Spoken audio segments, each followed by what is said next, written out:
আসসালামু আলাইকুম। আপনারা শুনছেন অডিও বুক বাই মেহেদি।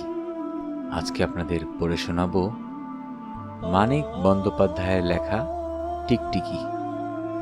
যারা এখনও অডিও বুক বাই মেহেদি চ্যানেলটি সাবস্ক্রাইব করেননি, অনুরোধ থাকবে চ্যানেলটি সাবস্ক্রাইব করে বেল আইকনটি অন করে দিবেন। বরাবরের মতোই গল্প পাঠে আমি মোহাম্মদ মেহেদি হাসান। তাহলে শুরু করছি মানিক বন্দ্যোপাধ্যায়ের লেখা টিকটিকি।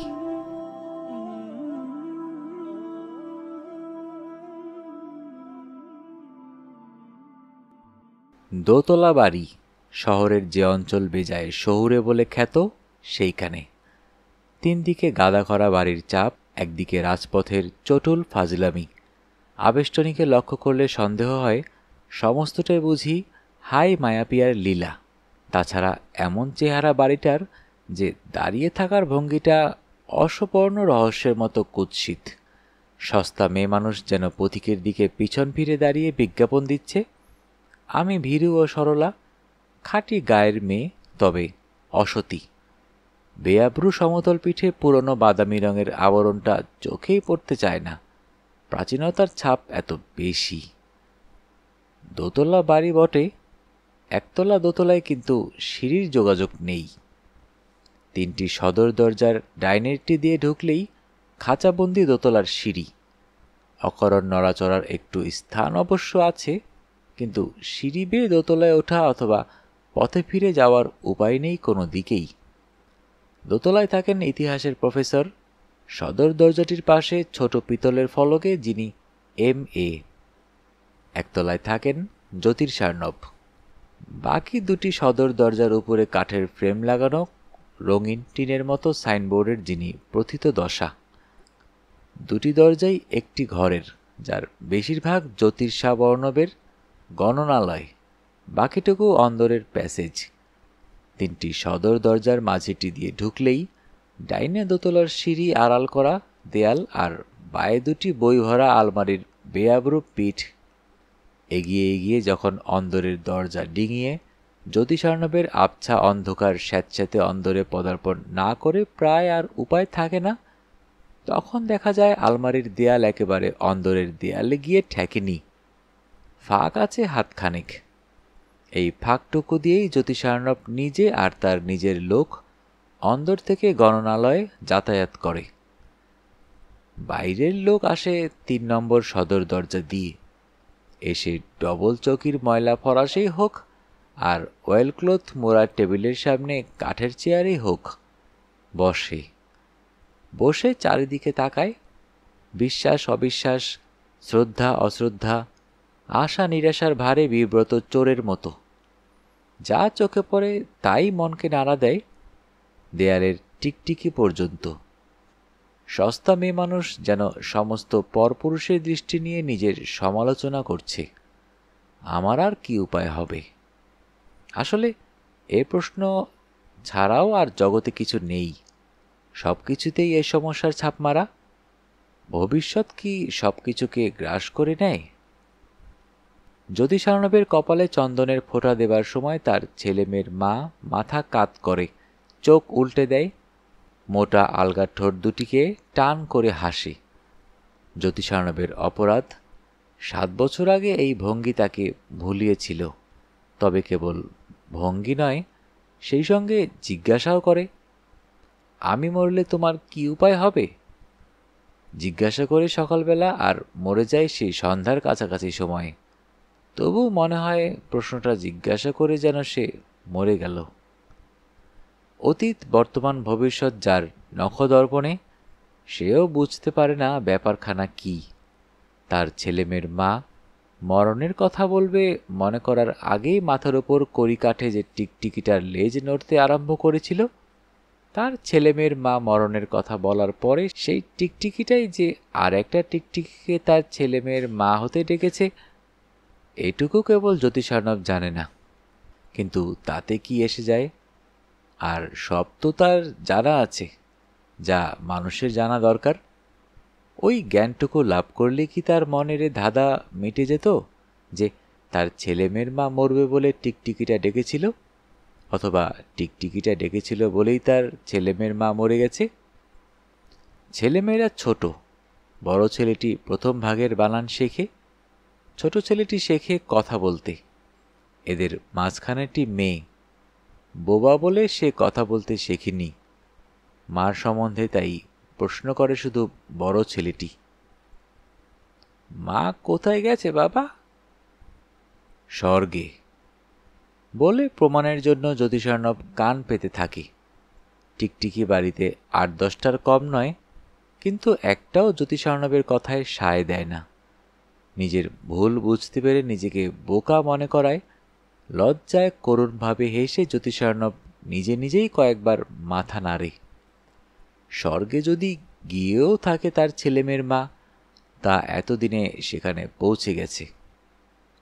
অতীত ঘটনার সঙ্গে কি সম্পর্ক টিকটিকির যে তার ছেলেমেয়ের মা স্বর্গে গেছে? সে কথা সে বললে সঙ্গে সঙ্গে সায় না দিয়ে টিকটিকি থাকতে পারবে না। তাছাড়া স্বর্গে যাওয়া না যাওয়া তো মানুষের জীবনের ঘটনা নয়। মরে মানুষ যে স্বর্গে যায়, ইহলোকে কি সে স্বর্গই আছে? স্বর্গই নেই ইহলোকে। মনে মনে এত গভীর ও জটিল যুক্তিতর্ক নাড়াচাড়া করেও কিন্তু সন্দেহ যায় না। তার ছেলেমেয়ের মা স্বর্গে যায়নি বলেও তো চুপ করে থাকতে পারে ত্রিকালদর্শী টিকটিকিগুলি। স্বর্গে গিয়ে থাকলে অন্যগুলি না হোক, যে টিকটিকিটা তার ছেলেমেয়ের মার মৃত্যুর কথা ঘোষণা করেছিল সেটা অন্তত ডেকে উঠত। হোক না অতটুকু জীব, একবার যে অতখানি জ্ঞানের পরিচয় দিয়েছে তার কি এতটুকু কাণ্ডজ্ঞান নেই? জ্যোতিষার্ণবের বিপদ এই সে জানে তার ছেলেমেয়ের মার স্বর্গে যাওয়া নিষেধ। অবিবাহিতা বউদের জন্য স্বর্গ নয়, কিন্তু কুমারী জীবন থেকে একজন পুরুষের সঙ্গে যারা জীবন কাটিয়ে দেয় তাদের জন্য কি স্বর্গে যাওয়ার কড়া ব্যবস্থা একটু শিথিল হয় না? তার ছেলেমেয়ের মার পরলৌকিক জীবন সম্বন্ধে এইটুকুই আশা ভরসা জ্যোতিষার্ণবের। মার জন্য ছোট ছেলেটা ককায়, মেয়েটা বোবা কান্না কাঁদে। বড় ছেলেটা কাঁদে আর জিজ্ঞেস করে, মা কোথায় গেছে বাবা? জিজ্ঞাসা করে গণনালয়ে ৩ জন ক্লায়েন্টের সামনে। জ্যোতিষার্ণব দেয়ালে টাঙানো যোগিনী চক্রের পাশে নিষ্পন্দ টিকটিকিটার দিকে একবার তাকিয়ে উঠে দাঁড়ায়। ক্লায়েন্টদের সবিনয়ে বলে, একটু বসুন, আসছি। বলে ছেলেকে নিয়ে অন্দরের শোবার ঘরে ঢুকে দেয়ালে আর সিলিংয়ে ব্যাকুল দৃষ্টিতে খুঁজে বেড়ায় তার টিকটিকিকে। সেদিন ঘরে যা কিছু ছিল আজও তার সব কিছুই আছে, কেবল নেই শৃঙ্খলা আর সেই টিকটিকিটা। শৃঙ্খলা সত্যই নেই, শৃঙ্খলা লুকিয়ে থাকে না, কিন্তু টিকটিকি তো ফাঁকে ফোকরে জিনিসপত্রের আড়ালে অনায়াসে লুকিয়ে থাকতে পারে। অতটুকু জীব টিকটিকি। একটু আশ্বস্ত হয় জ্যোতিষার্ণব। ছেলেকে বলে, কি বলছিলি তুই খোকা? বাপের কোলে উঠে ছেলের মন এতক্ষণে শান্ত হয়েছে। কখন বাবা? আপিসে ঢুকে কি বললি না আমাকে? কিছু বলিনি তো। ছোট বোন আর ভাইটি বাপের যে লোমশ বুকখানায় আজকাল রাজত্ব করে, সেখানে উঠে স্মৃতিভংস হবার বয়স খোকার পার হয়ে যায়নি। তবে বয়সের তুলনায় ওজনটা তার হয়েছে অস্বাভাবিক। ছেলেকে জ্যোতিষার্ণব মেঝেতে নামিয়ে দেয়। মৃদুর স্বরে সন্তর্পণে বলে, তোর মার কথা কি জিজ্ঞেস করলি না? মা কোথায় গেছে বাবা? বোমা নিয়ে খেলা করবার মতো অসহায় সাহসের সঙ্গে জ্যোতিষার্ণব বলে, নরকে। বলে কান পেতে থাকে। কানে আসে ছোট ছেলেটার কান্না। দোতলায় ইতিহাসের প্রফেসরের স্ত্রীর হঠাৎ গাওয়া 2 লাইন, রাজপথের চটুল ফাজলামি। বড় ছেলেটা বাপের মুখ দেখেই বোধ করে কেঁদে উঠবার উপক্রম করছিল। জ্যোতিষার্ণব চোখ রাঙিয়ে বলে, কাঁদিস না খোকা, কাঁদে না। শোন, আমি ভুল বলেছি।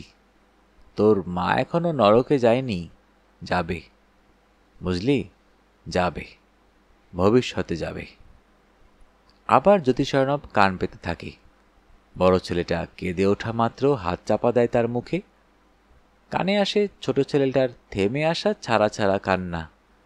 দোতলায় ইতিহাসের প্রফেসরের স্ত্রীর থেমে আসা 2 লাইন গানের দুর্বোধ্য গুনগুনানো সুর, রাজপথের চটুল ফাজিলামি আর টিকটিকির ডাক। সেই টিকটিকির নয়, সে যাকে সেদিন তার ছেলেমেয়ের মা হতে ডেকেছিল সেটার।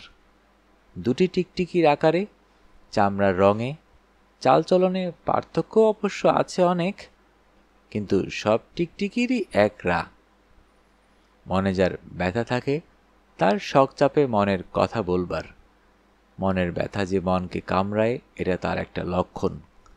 ছেলেমেয়ের মা যার নরকে যাবে, মনে তার ব্যথা থাকা স্বাভাবিক। জ্যোতিষার্ণব তাই হাত দেখাতে, ঠিকুজি মেলাতে, ভাগ্য গণাতে, মাদুলি কবচ বিধান ব্যবস্থা নিতে, পূজা পার্বণ শান্তি সস্তয়ন নির্বাহের আহ্বান জানাতে যারা আসে তাদেরও যেমন মনের কথা বলে, শুধু দেখা করতে যে বন্ধুরা আসে তাদেরও তেমনি মনের কথা বলে। জ্যোতিষ বচনের মতো মনের কথা বলার কথা তার প্রায় মুখস্থ হয়ে গেছে। এই যুগের মানুষের অবিশ্বাস প্রবণতা দিয়ে আরম্ভ করে চোখে আঙ্গুল দিয়ে দেখিয়ে দিলেও যে কেউ কিছু বিশ্বাস করতে চায় না, এ পর্যন্ত আস্তে আস্তে জ্যোতিষার্ণবের মুখ বিমর্ষ হয়ে যায়। গভীর আর্তবিষাদের ছাপ, তাছাড়া গলাও কাঁপে। ফরাসে বা চেয়ারে যেখানেই তার শ্রোতা বসে থাকে, কথার চেয়ে কথার সুর আর জ্যোতিষার্ণবের চেয়ে তার মুখের ভাব শ্রোতাকে বিচলিত করে বেশি। জ্যোতিষার্ণবের ভণ্ডামিতে আর যেন বিশ্বাস থাকে না, অন্তত তখনকার মতো। প্রমাণ, বিশ্বাসের জন্য প্রমাণ চাই? আমার নিজের জীবনেই কত বড় বড় প্রমাণ ঘটেছে। এই তো সেদিন আমার স্ত্রী মারা গেলেন, আমি কি জানতাম না তিনি ওই সময় মারা যাবেন? জানতেন? গণনালয়ে টিকটিকিটা সবসময় নিজেকে প্রকাশ করে রাখে। হস্তরেখার প্রকাণ্ড ম্যাপ, রাশিচক্র, বর্ষচক্র, পতাকী চক্র, যোগিনী চক্রের ছবি, সুকেশিনীর ছবিযুক্ত কেশ তৈলের দেয়ালপঞ্জি, বিজ্ঞাপন, দেয়ালে বসানো তাক, জানালার চতুষ্কোণ গহ্বর, ফাঁকা দেয়াল, ছাদ করি বর্গার আড়াল, সমস্ত জায়গা পাতি পাতি করে খুঁজে তাকে আবিষ্কার করতে হয় না। এদিক ওদিক একটু তাকালেই নজরে পড়ে। জ্যোতিষার্ণব খানিকক্ষণ আনমনে তাকিয়ে থাকে টিকটিকিটার দিকে, তারপর মাথা হেলিয়ে বলে, প্রথমে জানতাম না, নিজের লোকের মৃত্যুর দিন গণনা করতে নেই। মানুষের মন তো, মন বিচলিত হয়ে পড়ে। সেদিন সকালবেলা হলো কি, তামাশা করে আমায় বললেন, আমি মরে গেলে তোমার কি উপায় হবে? মানে সংসার তো একরকম চালাতেন তিনি, তাই হঠাৎ পরিহাস করে বললেন আর কি, যে তিনি যদি মরে যান এইসব কাজকর্মই বা কে করবে, ছেলে মেয়ে মানুষই বা কে করবে। সেই বললেন কথাটা, সঙ্গে সঙ্গে একটা টিকটিকি ডেকে উঠল। টিকটিকি? হ্যাঁ, টিকটিকি। মনে কেবল খটকা বাঁধল। হস্তরেখা বিচার করে ওর বয়স জিজ্ঞেস করলাম। বয়স অবশ্য আমি জানতাম, বিয়ের সময় থেকেই জানতাম, তবু জিজ্ঞেস করলাম। তারপর বললাম, তোমার কোষ্ঠীটা বার করো তো, কালো তরঙ্গের তলায় আছে। উনি হাসতে হাসতে কোষ্ঠী বার করে দিলেন। তখনও আমার মন বলছে, থাক গে, কাজ নেই। মরণ যদি ওর ঘনিয়ে এসে থাকে কি হবে আগে ভাগে জেনে? লাভ তো কিছুই হবে না। মাঝখান থেকে কিছুদিন অতিরিক্ত মনকষ্ট ভোগ করব, কিন্তু শেষ পর্যন্ত গণনা না করে পারলাম না। গণনার ফল দেখে মাথা ঘুরে গেল। সেদিন গধূলিবেলা পর্যন্ত ওর আয়ু। ওর দিকে তাকিয়ে মনে হলো যেন একটা শবের দিকে তাকিয়ে আছি, ঠিক পিছনে আবছা মতন। শ্রোতা মুগ্ধ, শ্রোতা স্তব্ধ, গলা শুকিয়ে গেছে। ভয় নয়, প্রকৃত তৃষ্ণায়। কিন্তু এখন জল চাওয়া যায়? জানতাম কোনো লাভ নেই। ওর বাবা ছিলেন পরম নিষ্ঠাবান সত্যবাদী পণ্ডিত, তবু একবার জিজ্ঞাসা করলাম, বিয়ের সময় তোমার বয়স তো 2-1 বছর কম করে বলা হয়নি? কোষ্ঠী ঠিক আছে তো? বিয়ের সময় যদি... থাকবে ওসব কথা। আপনাকে যা বলেছিলাম পার্শ্বমুখ নক্ষত্র। 9টি পার্শ্বমুখ নক্ষত্রের একটির নাম রেবতী। 6 মাস পরে জ্যোতিষার্ণব ছেলেমেয়েদের মানুষ করার জন্য রেবতীকে বিয়ে করে আনে। মরে গেলে স্বর্গে আবার যাবার অধিকার নিয়েই রেবতী এ বাড়িতে আসে বটে, কিন্তু একটি টিকটিকিরও দেখা সে পায় না। তবু সাবধানের মার নেই। ভেবে জ্যোতিষার্ণব বউকে সতর্ক করে দেয়, দেখো কোনোদিন মরার কথা মুখে এনো না। রেবতী তখনও পার্শ্বমুখী, সোজা জ্যোতিষার্ণবের মুখের দিকে তাকাতে পারে না। জ্যোতিষার্ণব হরদম তাকায়। নিজেকে জটক বিচার করে সে রেবতীকে বিয়ে করেছে বিশদ দুজনের নক্ষত্র নিয়ে। তার নিজের শতভিসা নক্ষত্র আর রেবতীর উত্তর ভাদ্রপদ নক্ষত্র, তাদের মিলনকে করেছে রাক্ষস ও নরের মিলনের মতো। এখন এই যে জ্যোতিষার্ণব, আমি এর জীবনে উদিত হইয়াছিলাম, কি এই আমার জীবনে উদিত হয়েছিল? আজও আমি এই সমস্যার মীমাংসা করতে পারিনি। তখন আর বয়স কত হবে? রেবতীর অনেক ছোট। কিছুদিনের জন্য থাকতে গিয়েছি ইতিহাসের প্রফেসরের বাড়ি। কি ভীষণ ভাবটাই যে হয়ে গেল রেবতীর সঙ্গে। বয়সের তুলনায় কি প্রকাণ্ড তখন আমার দেহ, কত পরিণত মন। কারো স্ত্রীর সঙ্গে ভাব হওয়াটাই তখন আমার পক্ষে পরম আশ্চর্য। অথচ রেবতীর সঙ্গে সারাদিন এত বেশি করি আর তাস খেলতাম যে ইতিহাসের প্রফেসরের স্ত্রী অভিমানে আমার সঙ্গে ভালো করে কথাই বলতো না। তাতে আমার সুবিধাই ছিল। আমায় যে ভালোবাসে তার সঙ্গে কথা বলতে আমার বড় কষ্ট হয়। মনে হয় শব্দ দিয়ে অনেক দামি কি যেন আদায় করে নিচ্ছি। আমি রেবতীর সঙ্গে করি খেলি। জ্যোতিষার্ণব দুবার ঘরে গিয়ে তৃতীয়বার কাছে এসে উবু হয়ে বসে। দেখি হে ছোকরা, তোমার হাতটা। আরে বাস রে, একই হাত। এত হিজিবিজি রেখা পেলে কোথায়? ভালো করে দেখতে হবে তো হাতটা তোমার। বাঁচবে অনেক দিন। তবে রেবতী আমার হাত কেড়ে নেয়। খুব হয়েছে, ছেলে মানুষকে ভয় না দেখালেও চলবে। অন্দর থেকে বেরিয়ে যাবার সময় গণনালয়ে জ্যোতিষার্ণব আমার পাকড়াও করে, শোনায় ভূতের গল্প। প্রথমে কান দিয়ে আরম্ভ করে শেষে লোমকূপগুলিকেও শোনার কাজে লাগিয়ে দিই। ক্ষুধা তৃষ্ণার তাগিদটা চাপা পড়ে যায়। তাকিয়ে দেখি রেবতী এসে আলমারির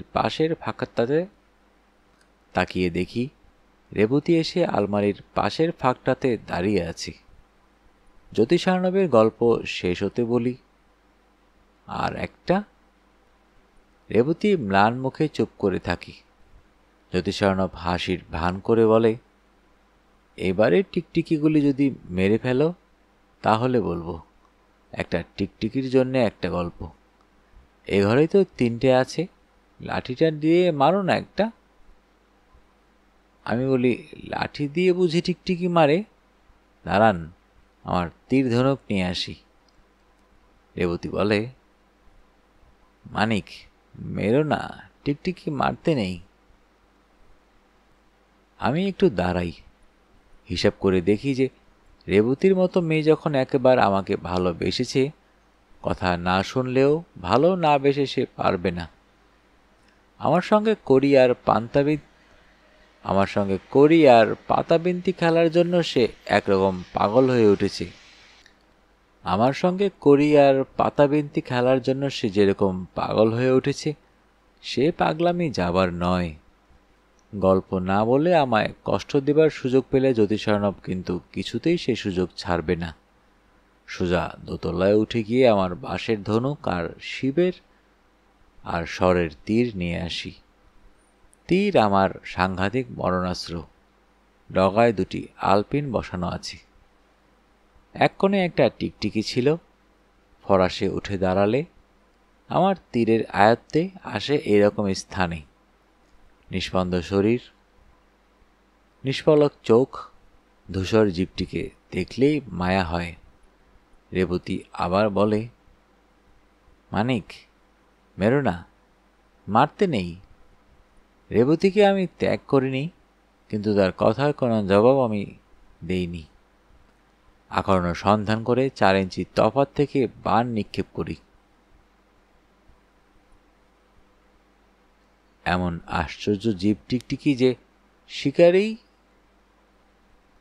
যে শিকারীকে গায়ের ওপর হুমড়ি খেয়ে পড়তে দেখলে বানবিদ্ধ টিকটিকি নিচে পড়ে যায়।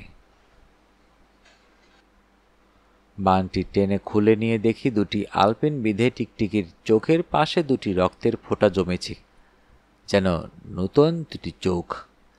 মানুষের রক্তের মতো লাল রক্ত টিকটিকির নয়। জ্যোতিষার্ণব হাসি চেপে হাসতে আরম্ভ করে। চার চোখও করে দিলে টিকটিকিটাকে,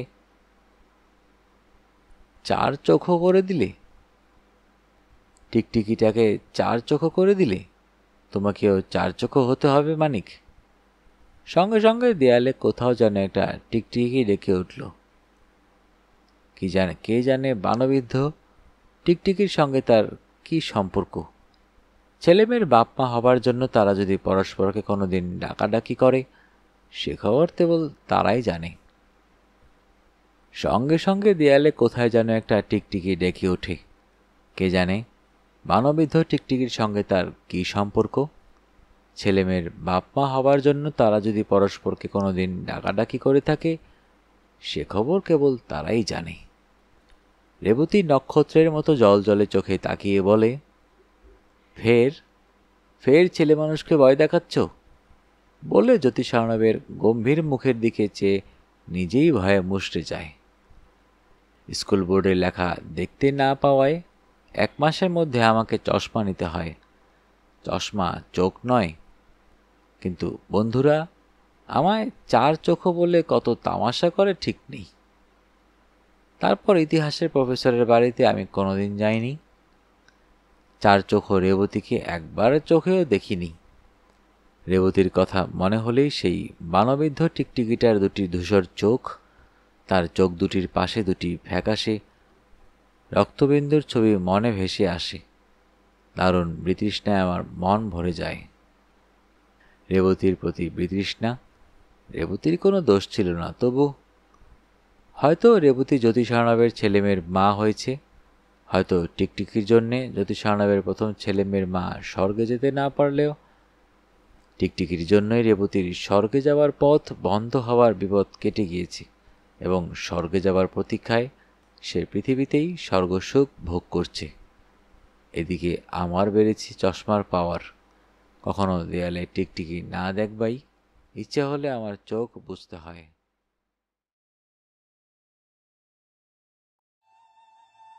শুনতে শুনতে শেষ হয়ে গেল আমাদের আজকের আয়োজন। যারা এখনও অডিও বুক বাই মেহেদি চ্যানেলটি সাবস্ক্রাইব করেননি, বিশেষ অনুরোধ থাকবে চ্যানেলটি সাবস্ক্রাইব করে বেল আইকনটি অন করে দেওয়ার জন্য। সবাই ভালো থাকবেন, সুস্থ থাকবেন। আল্লাহ হাফিজ।